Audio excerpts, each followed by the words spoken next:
Hello friends, कैसे हो आप सब। उम्मीद है सब अच्छे से हो गए। आप सबको भगवान बहुत खुश रखे। आज के वीडियो में बात करेंगे BLDC फैंस के बारे में और बहुत ज़रूरी बातें आपको इस वीडियो में मैं बताने वाला हूं। अगर आप कोई BLDC फ़ैन खरीदने की सोच रहे हैं तो ये वीडियो आप एक बार ज़रूर देख लीजिए, क्योंकि हो सकता है कि इस वीडियो को देखने के बाद आपका मन ही बदल जाए BLDC फ़ैन लेने से, क्योंकि मैं कुछ नेगेटिव पॉइंट्स भी इस वीडियो में बताने वाला हूँ जिनको जानना बहुत ज़रूरी है आपके लिए। क्योंकि BLDC फैंस एक्सपेंसिव आते हैं। ऑर्डनरी फ़ैन 1500-2000 में मिल जाता है, लेकिन BLDC फैंस की शुरुआत ही 3000 से होती है और उसके बाद फिर 10-11-12 हज़ार तक BLDC फैंस अवेलेबल हैं। तो ऐसे में उनके नेगेटिव पॉइंट्स या डिसएडवांटेजेस को भी समझना बहुत ज़रूरी है कहीं पर भी पैसा लगाने से। तो सबसे पहले मैं आपको ये बताना चाहता हूँ कि मेरे पास बहुत सारे BLDC फैंस हैं। अगर आप चैनल से काफ़ी समय से जुड़े हुए हैं तो आपने देखा होगा कि मैंने पिछले महीनों बहुत सारे फैंस के रिव्यू किए हैं। उनमें से कई BLDC भी थे और कुछ नॉर्मल फैंस भी थे। तो ऐसे में BLDC फैंस को मैंने यूज़ किया। उनमें से बहुत सारे फ़ैन ऐसे हैं जिनको मैंने लॉन्ग टर्म यूज़ किया और यूज़ करते करते जो मुझे एक्सपीरियंस हुआ और या मुझे कमियां लगी वो मैं आपको इस वीडियो में बताने वाला हूं। तो चलिए एक एक करके शुरू करते हैं। सबसे पहले बात करते हैं रेगुलेटर फ्री। तो आप सब ने ये देखा होगा कि जो BLDC फैंस हैं वो रिमोट कंट्रोल के साथ आते हैं। ज़्यादातर सारे ही फैंस जो हैं BLDC वो रिमोट कंट्रोल के साथ आते हैं और रिमोट कंट्रोल से ही स्पीड्स को एडजस्ट किया जाता है। रेगुलेटर फ्री कर दिया जाता है और ये बोला जाता है कि रेगुलेटर अगर हम यूज़ करेंगे तो BLDC फ़ैन की वर्किंग के ऊपर असर पड़ता है, वो ख़राब हो सकता है। ऐसा ही है? जी हाँ, बिल्कुल ऐसा ही है। अगर हम रेगुलेटर को बाईपास नहीं करते हैं तो कुछ ना कुछ प्रॉब्लम्स आ सकती हैं उस फ़ैन मोटर में, क्योंकि उसके अंदर एक सर्किट लगा होता है और वो सर्किट से ही सारी चीज़ें ऑपरेट होती हैं। तो ऐसे में होता क्या है कि जो मैंने पर्सनली फील किया है, हालांकि ऐसा सभी फैंस के साथ नहीं होता है। जो प्रीमियम सेगमेंट के फ़ैन है मेरे पास, जैसे सुपर फैन का सुपर क्यू फ़ैन है जिसका रिव्यू वीडियो मैंने किया था, ये थंबनेल है उसका, आप देख सकते हैं। इसका लिंक भी मैं डिस्क्रिप्शन में डाल दूंगा। क्रॉम्पटन का मैंने वीडियो किया है, उस फ़ैन को अभी भी स्टूडियो में मैंने लगा रखा है and that is amazing fan.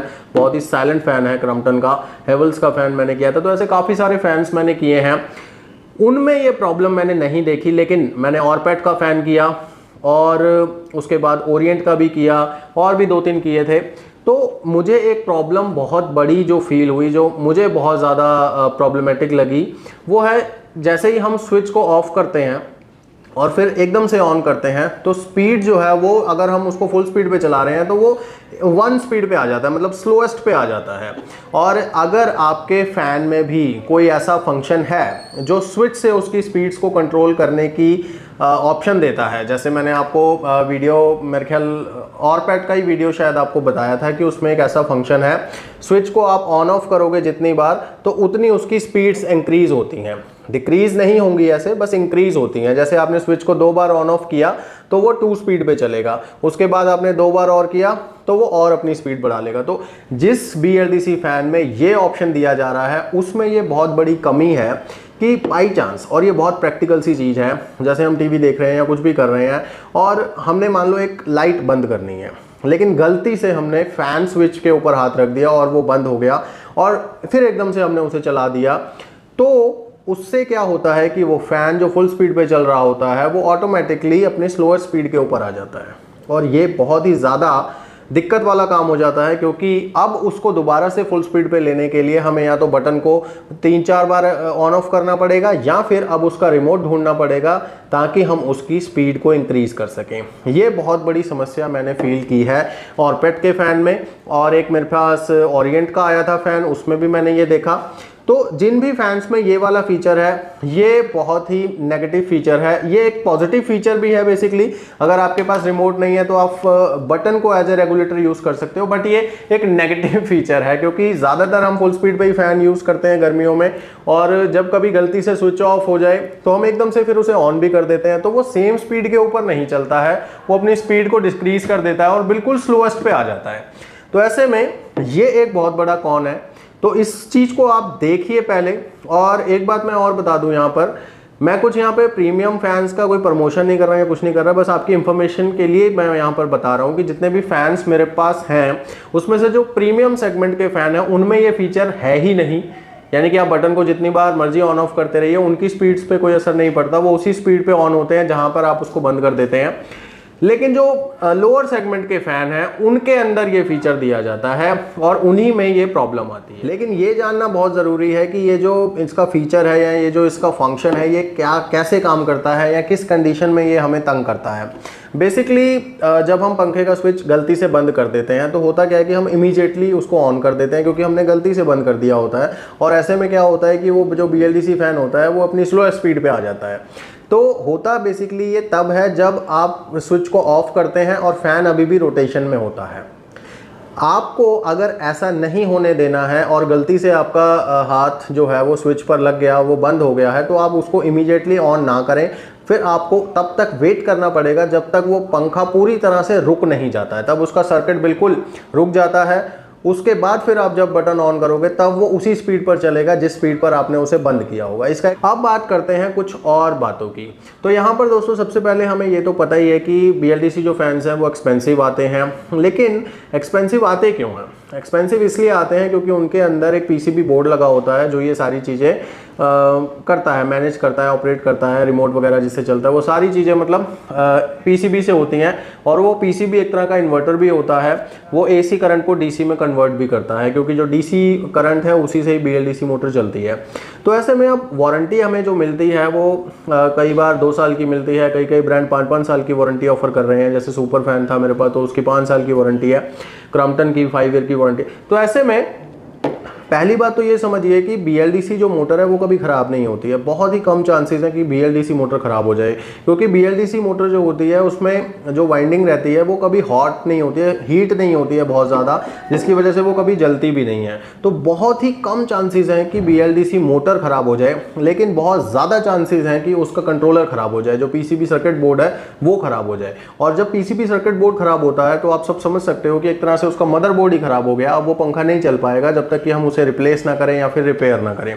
तो ऐसे में वो जो PCB सर्किट बोर्ड है बेसिकली उसकी प्रॉब्लम आने के चांसेस काफ़ी ज़्यादा रहते हैं और उसकी रिपेयरिंग और फिर रिप्लेसिंग ये सब बहुत महंगी पड़ती है। तो इन सब चीज़ों को ध्यान में आपको पहले ही रखना पड़ेगा। ऐसा नहीं है कि इनिशियल कॉस्ट हमने पे कर दिया है ज़्यादा, अब लाइफ टाइम की छुट्टी है, जी नहीं। मोटर की आप सोच सकते हैं कि हाँ ठीक है मोटर में कोई प्रॉब्लम नहीं आएगी, लेकिन PCB जो लगा हुआ है वो हमेशा थ्रेड पे ही रहता है, जैसे इन्वर्टर AC का PCB थ्रेड पे रहता है। क्योंकि PCB जो होते हैं वो काफ़ी सेंसिटिव होते हैं, वो बहुत सारे रीजन्स की वजह से ख़राब हो सकते हैं, मॉइस्चर की वजह से ख़राब हो सकते हैं, ओवर वोल्टेज की वजह से ख़राब हो सकते हैं, तो बहुत सारे रीजन हो सकते हैं PCB ख़राब होने के। तो ये एक बहुत बड़ा मुद्दा है या नेगेटिव पॉइंट आप इसे कह लीजिए कि BLDC फैंस के साथ ये रिस्क जुड़ा रहता है। उसके बाद बात करते हैं रिमोट की। अब कोई भी BLDC फैन लोगे आप, उसके साथ आपको जनरली एक रिमोट मिल ही जाएगा। तो रिमोट क्या करता है, टाइमर वगैरह लगा देगा, ऑन ऑफ करेगा, मतलब सारी चीज़ें इससे ही होंगी, स्पीड भी इससे ही एडजस्ट होगी। लेकिन अब ये रिमोट लाइफ टाइम वारंटी के साथ तो आया नहीं है। और अच्छे अच्छे ब्रांड जैसे कि ऑरपेट की मैं बात करूं तो ऑरपेट के फ़ैन के साथ बहुत ही बेकार सा रिमोट मिलता है। अब उसको देख के ऐसा लगता है पता नहीं कितना टाइम चलेगा। हालांकि ये क्रॉम्पटन का है रिमोट, ये बहुत अच्छी क्वालिटी का है, सॉलिड है, और हेवल्स का भी इसी तरह का आया था। तो फ़ैन का जो रिमोट है वो ख़राब होने के चांसेस हमेशा रहते हैं, क्योंकि रिमोट है ये ख़राब हो सकता है, नीचे गिर सकता है, आपके बच्चे इसको तोड़ सकते हैं या नीचे गिरा सकते हैं, पानी डल सकता है इसमें, मॉइस्चर से ये ख़राब हो सकता है, बैटरीज हम रिप्लेस ना करें टाइम टू टाइम तो ये ख़राब हो सकता है। तो बहुत सारे चांसेस हैं कि ये रिमोट ख़राब हो जाए। और अगर ये रिमोट ख़राब हो जाएगा तो हमें क्या चाहिए, एक दूसरा रिमोट उस फ़ैन को ऑपरेट करने के लिए। या फिर अगर वो फ़ैन या फिर आपके फ़ोन में IR ब्लास्टर है तो आप उस फ़ैन की ऐप को डाउनलोड कर लेंगे, अपने फ़ोन से आप उसको चलो चला लेंगे, लेकिन आप ही तो कर लेंगे या फिर उसी फ़ोन से तो कर पाएंगे जिस फ़ोन में IR ब्लास्टर है। ज़्यादातर MI के फ़ोन्स में आता है, बाकियों में तो है नहीं। तो ये एक बहुत बड़ी समस्या है कि रिमोट का होना एक अच्छी बात भी है, कन्वीनियंस भी है ये, लेकिन ये एक रिस्क भी है। यानी कि ये जब खोएगा तो आप समझ सकते हो कम से कम 250-300 रुपये का तो मिलेगा ही, चलो छोटी बात भी करूँ तो 100-150 रुपये का तो मिलेगा ही। तो ऐसे में अगर नई टेक्नोलॉजी आती है उसमें फ़ीचर्स ज़्यादा हैं, तो जितने ज़्यादा फीचर्स होते हैं उतनी ज़्यादा उनके ख़राब होने की संभावनाएं भी होती हैं। हालांकि अगर मैं एक बात करूं रेगुलर फ़ैन की तो उसमें कैपेसिटर होता है, तो कैपेसिटर ख़राब होता है तो 20-30 रुपये का मिलता है, उसको चेंज कर दिया जाता है। रेगुलेटर भी ख़राब नहीं होते हैं जनरली कभी, और मोटर भी ख़राब नहीं होती अगर आपने कोई अच्छा फ़ैन लिया हुआ है तो। बाकी बात करें बैरिंग्स की, तो बैरिंग्स तो उसके भी ख़राब हो सकते हैं, इसके भी हो सकते हैं, क्योंकि रोटेशन तो उतनी ही हो रही है। तो ऐसे में ये कुछ पॉइंट्स हैं जिनको आपको ध्यान में रखना ज़रूरी है, क्योंकि मतलब कई लोग ऐसे होते हैं कि बस ठीक है खरीद लेते हैं महंगी चीज़, बाद के लिए नहीं सोचते हैं। लेकिन ये वीडियो मैं ज़रूर बना रहा हूँ उन लोगों के लिए कि आपको बाद की चीज़ें भी सोचनी है। कंपनी ने 5 साल की वारंटी दे दी है, लेकिन रिमोट वगैरह पे वारंटी नहीं देते हैं, वो सिर्फ मोटर की वारंटी देते हैं, पीसीबी की भी नहीं देते हैं। तो ऐसे में मोटर ने तो ख़राब होना ही नहीं है, पीसीबी वगैरह जो है वो हमेशा थ्रेड पे रहती है। तो इन सब चीज़ों का ध्यान आपने ज़रूर रखना है। अब बात करते हैं कुछ सिमिलर चीज़ों की। जैसे बहुत सारे मिथ ऐसे भी हैं कि BLDC फ़ैन जो हैं वो नॉइज़ कम करते हैं, हवा अच्छी देते हैं, ये है वो है।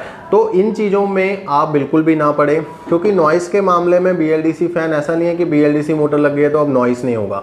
बहुत नॉइसी फैंस भी आपको मिलेंगे BLDC फ़ैन में। ये डिपेंड करता है कि पंखा कितनी नॉइज़ कर रहा है उसके ब्लेड्स के डिज़ाइन के ऊपर और उसकी RPM के ऊपर। अगर फ़ैन के RPM बहुत ज़्यादा हैं तो एयर कटिंग की आवाज़ आएगी ही आएगी। ओरिएंट का आइटम फ़ैन मेरे पास आया था, वो काफ़ी ज़्यादा नॉइज़ करता है अगर आप उसे फुल स्पीड पे चलाते हो तो। सिमिलरली मेरे पास क्रॉम्पटन का फ़ैन है, ये ऊपर लगा हुआ है, हेवल्स का भी है, ये बहुत कम नॉइज़ करते हैं अपनी हाई स्पीड के ऊपर भी। तो इनके जो ब्लेड्स हैं, उनके जो डिज़ाइन है, उनके ऊपर ये चीज़ डिपेंड करती है और इनके रोटेशंस के ऊपर ये चीज़ डिपेंड करती है कि पंखा कितना नॉइज़ करेगा।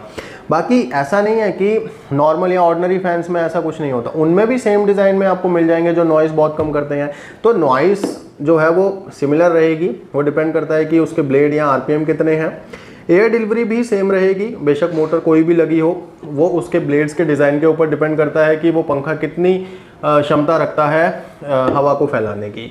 उसके बाद बात करूं तो डिज़ाइन हो गया, लुक हो गई, LED लाइट्स हो गई, रिमोट हो गए, ये सारी चीज़ें आपको ऑर्डिनरी फैंस में भी मिल जाएंगी। रिमोट वाले ऑर्डिनरी फ़ैन भी आते हैं, LED लाइट वाले भी आते हैं। ऑर्डिनरी फ़ैन में तो इतने बढ़िया बढ़िया लाइटें लगी होती हैं जो फैंसी फ़ैन होते हैं, लोग ड्राइंग रूम वगैरह में लगाते हैं, झूमर वगैरह होता है उनके नीचे। तो इसमें बहुत सारे जो ऑप्शन है वो आपको ऑर्डिनरी फैंस में मिल जाते हैं। ऐसा नहीं है कि BLDC फैंस में ही लाइट वाइट आई हैं, LED आई हैं, रिमोट आया है। अभी मैंने आपको एक वीडियो बना के दिया था, ल्यूमिनस का फ़ैन था, LED लाइट लगी हुई थी उसमें, वो एक इंडक्शन मोटर वाला फ़ैन है और उसके साथ भी आपको रिमोट मिलता है। तो ऐसे में हर चीज़ अवेलेबल है, ऐसा कुछ नहीं है, और ये सारी चीज़ें सिमिलर मिलेंगी। फ़र्क जो है सिर्फ और सिर्फ पावर कंजम्पशन में है, यानी कि पावर कंजम्पशन अगर आपको कम चाहिए तो फिर आप BLDC मोटर वाले फ़ैन की तरफ जाइए। अदरवाइज़ अगर आपको बाकी फीचर्स चाहिए तो वो आपको नॉर्मल फैंस में भी मिल जाएंगे। मेन जो फीचर है वो पावर कंजम्पशन ही है, और BLDC मोटर को लगाने का मकसद ही यही है कि पंखे की पावर कंजम्पशन को कम किया जा सके, और इसी चीज़ को ज़्यादा से ज़्यादा प्रमोट किया जाता है। बाकी जितनी भी चीज़ें उसमें मिलती हैं, रिमोट मिलता है या फिर वॉइस असिस्टेंस मिल जाता है, वाईफाई कनेक्टिविटी मिल जाती है, ये सारी चीज़ें सेकेंडरी होती हैं। सबसे पहले तो हमें उस पंखे से अच्छी हवा आनी चाहिए, ये हमें देखना चाहिए, और उसके लिए हमें देखना चाहिए कि अच्छी एयर डिलीवरी रेट वाला हम पंखा लें। बेशक उसके RPM कम हो या ज़्यादा हो, उससे कोई मतलब नहीं होता। पंखा वो अच्छा होता है जिसका एयर डिलीवरी रेट ज़्यादा होता है। तो होप सो ये वीडियो आपको अच्छा लगा होगा। ऐसी और इंफॉर्मेटिव वीडियोस देखते रहने के लिए चैनल को सब्सक्राइब कर लीजिए और साथ में ही बेल आइकन को प्रेस कर लीजिए। मैं मिलूंगा किसी और नई वीडियो में किसी नए टॉपिक के साथ, तब तक के लिए गॉड ब्लेस यू दोस्तों।